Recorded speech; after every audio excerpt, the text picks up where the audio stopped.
Já parou para pensar quais seriam os pecados que, segundo a Bíblia, Deus mais detesta? Hoje a gente vai mergulhar de cabeça nesse tema. E a resposta, que vem direto lá do livro de Provérbios, talvez não seja bem a que se espera. Quando se fala em pecado, o que geralmente vem à cabeça? Muita gente pensa logo em certos atos, talvez ligados à imoralidade, coisas assim.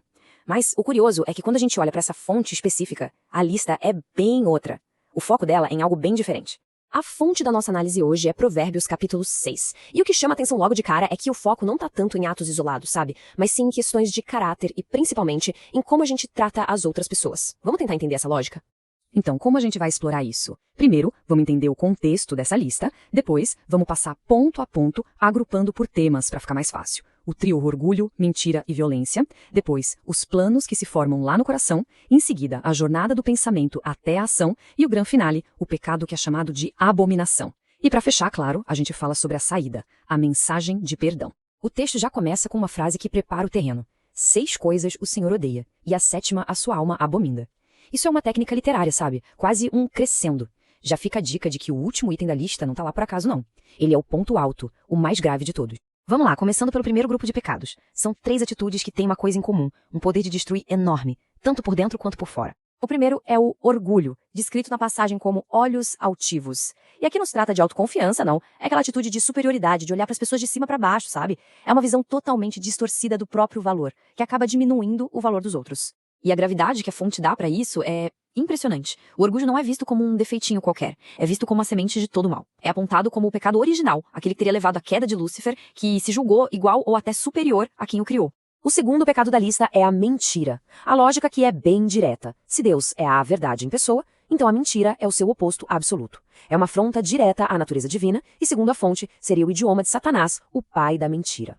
O terceiro ponto é a violência, descrita como mãos que derramam sangue inocente. E a análise da fonte vai além do óbvio, que seria o assassinato. Ela amplia esse conceito para incluir o abuso de pessoas vulneráveis e até a violência das palavras. Aquela que pode não deixar marcas físicas, mas que fere a alma de um jeito profundo e muitas vezes para sempre. Agora a lista dá uma virada bem interessante. Ela sai das ações que todo mundo vê e mergulha na fonte de tudo, o coração, a nossa fábrica de pensamentos e intenções. Então, o quarto pecado é o coração que planeja o mal. Não é sobre ter um pensamento ruim que passa rápido, não. É o ato deliberado de sentar e arquitetar um plano para prejudicar alguém, seja por vingança, seja por pura maldade.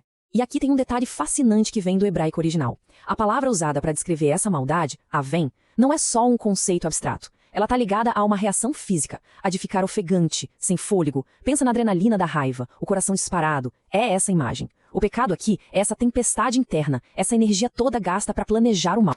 Pois é, uma tempestade interna como essa não fica presa por muito tempo, né? Ela precisa sair. E a lista agora mostra exatamente essa progressão, o caminho natural que vai do pensamento para a ação. A conexão aqui é direta. O coração que maquina o mal dá a ordem. E os pés? Bom, os pés obedecem, correndo para executar o plano. É uma jornada de 2 etapas, da intenção para a concretização. O quinto pecado é exatamente isso. Não é só fazer o mal, mas ter pressa para fazer. Um desejo ardente de colocar em prática. A fonte descreve isso como a volúpia de se vingar, uma corrida impaciente em direção à destruição.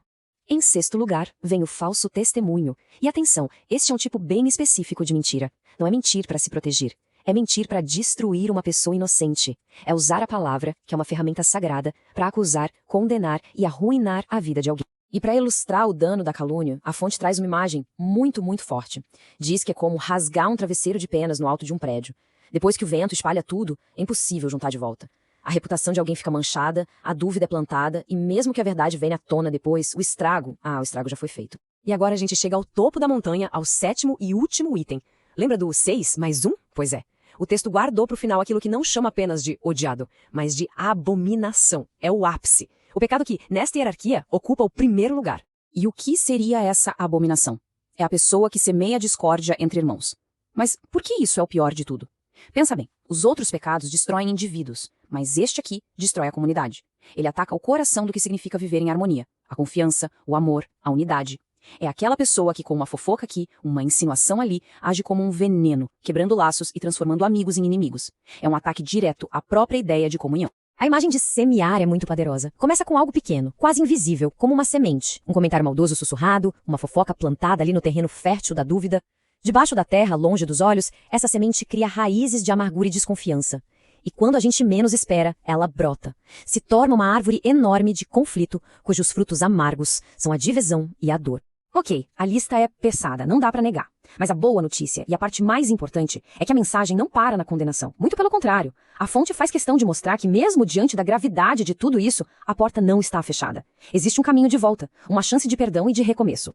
Então, como é esse caminho? Ele pode ser resumido em 4 passos. O primeiro é olhar pra dentro e reconhecer o comportamento. O segundo é o arrependimento genuíno, aquele desejo de mudar. O terceiro, e talvez o mais difícil, é o compromisso de abandonar o erro de vez. E o último é receber o perdão e a paz que vem com ele. E este slide resume a ideia central. A misericórdia não está só na confissão, mas na ação que vem junto. A palavra-chave aqui é deixar. É um processo ativo de abandonar o caminho antigo para abraçar uma nova maneira de viver. No fim das contas, essa lista de provérbios é menos sobre proibições e mais sobre um convite. Um convite para a gente olhar para o nosso caráter e para os nossos relacionamentos. E nos deixa com uma pergunta fundamental. O que significa, na prática, não só admitir um erro, mas abandoná-lo por completo, a ponto de nunca mais voltar?